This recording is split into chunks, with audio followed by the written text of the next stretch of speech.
ఆదిలాబాద్ జిల్లాలో ఇందిరమ్మ ఇళ్ల నిర్వహణ సరికాలేదని సిపిఎం నాయకులు లంక రాఘవులు అన్నారు. బుధవారం పట్టణంలోని పార్టీ కార్యాలయంలో నిర్వహించిన మీడియా సమావేశంలో ఆయన లబ్ధిదారుల పడుతున్న పలు ఇబ్బందులను వివరించారు.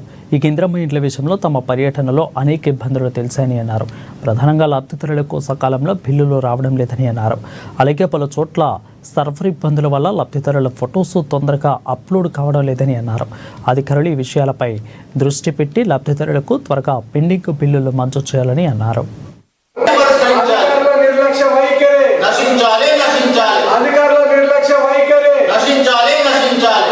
రాష్ట్ర ప్రభుత్వం ప్రతిష్టాత్మకంగా తీసుకున్నటువంటి ఇందిరమ్మ ఇండ్ల పక్కా ఇండ్ల సమస్యలు చాలా తీవ్రంగా గ్రామీణ ప్రాంతంలో ప్రజలు ఎదుర్కొంటున్నారు. ముఖ్యంగా బిల్లులు ఇచ్చే విషయంలో బాగా నిర్లక్ష్యంగా ఎంపీడీఓలు కానీ అధికారులు కానీ చేస్తూ ఉన్నారు. దీన్ని జిల్లా కలెక్టర్ కానీ హౌసింగ్ డిఎం కానీ ప్రత్యేక శ్రద్ధ వహించి బిల్లులు పెండింగ్లు ఉన్న బిల్లుని ఇవ్వాలనేది. అదేవిధంగా ఫోటోలు తీసే దాంట్లో కూడా అది సర్వర్ లైన్ కలిసే దాంట్లో మేము అనేక గ్రామాలలోకి వెళ్ళినాము.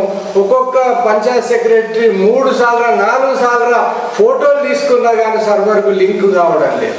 దాంతో చాలా బిల్లులు చేసుట్లో జాప్యం జరుగుతున్నది. అదేవిధంగా పంచాయత్ సెక్రటరీలు నువ్వు ప్రెషర్ చేస్తే మీరు మా బిల్లు ఇచ్చలేరని ఎంపీడీఓలను అడిగితే ఎంపీడీఓలు అంటే మీకేం చేసేది, మీరైతే పంపిల్లు కదా పంపండి అవి ఫోటోలు మేము ఇచ్చుకుంటాం మా ఇష్టం ఉన్నట్టనే ఎంపీడీఓలు కూడా నిర్లక్ష్యంగా వాళ్ళకి జవాబు చెప్తున్నారు. అట్లా పంచాయత్ సెక్రటరీలు కూడా ఇబ్బంది పడుతున్నారు. చివరకు ఇందిరమ్మ ఇళ్ళ లబ్ధిదారులు అనేటువంటిది చాలా బాధలు పడుతున్నారు. అందుకని ఇళ్ళ నిర్మాణం కూడా స్తబ్దంగా నడుస్తున్నది.